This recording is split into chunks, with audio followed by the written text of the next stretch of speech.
وزارت کارهای داخلی تاجیکستان با گذشت 10 روز از قتل وحشیانه رفیده عنایت وی 8 ساله بار اول این حادثه را شرح داده و ویدیوی قاتل او را در برنامه اخبار وزارت کارهای داخلی نمایش داد. رفیده عنایت و نیمه دوم روز 4 ایول از نزد خانه‌اش در شهر نوآباد ناحیه رودکی گم شد و پاره‌های ریزه ریزه جسد او را روزی بعد پیدا کردند. با اتهام قتل این کودک همسایه آنها رحمت الله گدایف سال تولدش 1990 دستگیر شده است. قبلا گفته شده بود که گدایف بعد کشتن رفیده به ولایت سوخت فرار کرده است و او را در آنجا در منزل والدان همسرش دستگیر کردند.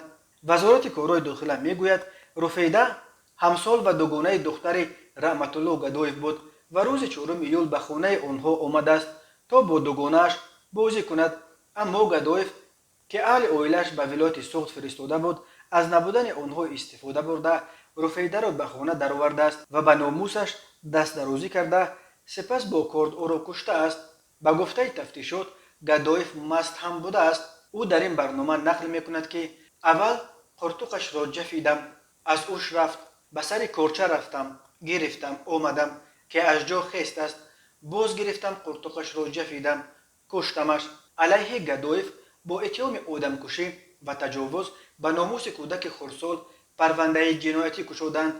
به او حکم حبس ابد تهدید میکند. در پی قتل وحشیانه رفیده بسیاری‌ها طلب دارند که حکم قتل را برای چنین جنایت‌ها برقرار کنند و به قاتل این کودک معصوم حکم قتل داده این حکم را در بین مردم اجرا کنند تا برای باقی پدافیل‌ها درس عبرت شود.